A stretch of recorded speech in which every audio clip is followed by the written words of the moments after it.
Il est possible que vous traversiez une mauvaise passe. Peut-être s'est-il passé quelque chose dans votre vie ou bien simplement, vous ressentez un vide existentiel difficile à expliquer. Parfois, la tristesse s'accroche à vous et vous étouffe le cœur. Comment la soigner?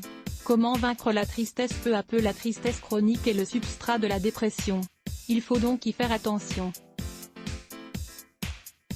Appréhendez la tristesse comme une maladie qu'il faut soigner, comme un muscle qu'il faut endurcir et renforcer afin de pénétrer dans la réalité avec la plus grande énergie possible, avec le plus grand des courages. Qu'est-ce qui nous rend tristes? Peut-être que nous paraissons tous très différents, que nous nous sentons chacun embrigadés dans notre propre monde particulier. Mais, en réalité, nous souffrons tous des mêmes choses. Les mêmes choses nous affectent, la sensation de solitude, le fait de ne pas se sentir compris ou respecté. Nous ressentons tous le mépris et les mauvais traitements. Les mensonges et les trahisons. Parfois, nous souffrons aussi sans vraiment savoir pourquoi. À cause d'un vide? À cause d'une période de notre vie où nous nous rendons compte que nous ne sommes pas heureux? Cela peut arriver, c'est quelque chose de normal.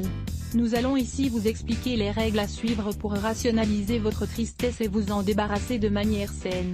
1.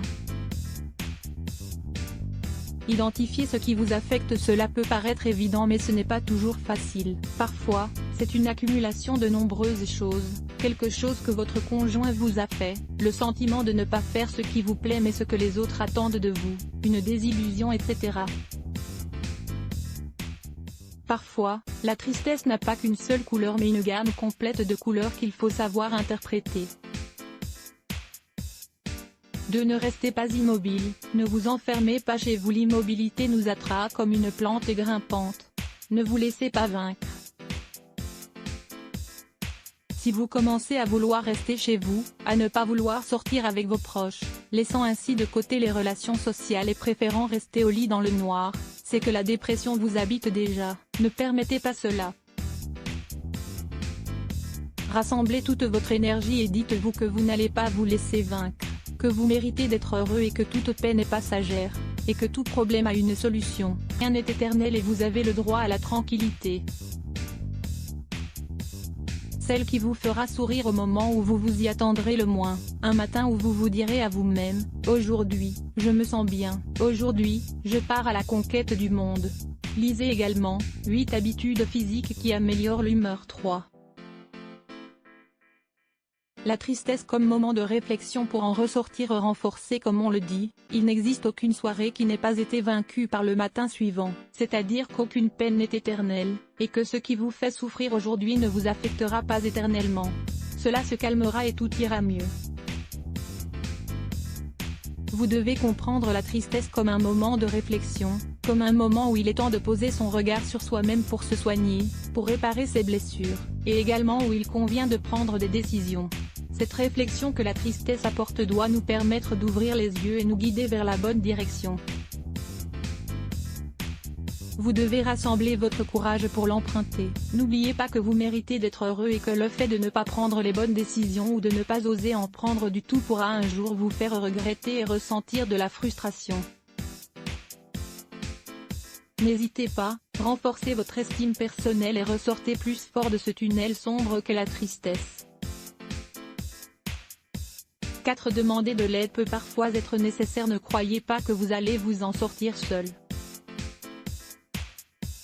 Une main amie, une épaule sur laquelle pleurer et un visage qui vous accueille avec une expression sincère peuvent être d'une aide inestimable. Il faut prendre soin de choisir la personne adéquate. Il y a celles qui savent écouter et celles qui ne s'intéressent qu'à elles-mêmes et ne savent pas se montrer ouvertes. Il est certain que dans votre entourage proche, vous connaissez une personne qui aura toujours les mots appropriés pour vous rassurer, qui sera toujours là, à n'importe quelle heure du jour ou de la nuit, pour vous recevoir, vous écouter, et vous apporter de l'aide. La solitude n'est pas toujours bonne quand la tristesse nous envahit.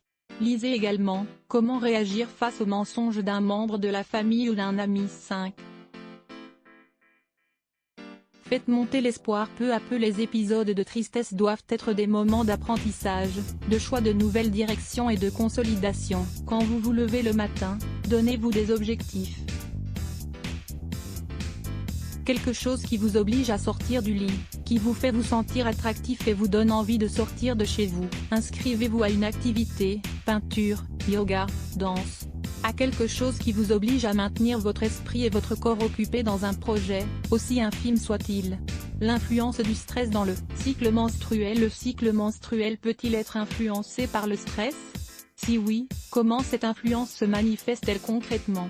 Réponse ici. Lire plus Let's Block ADS. Why?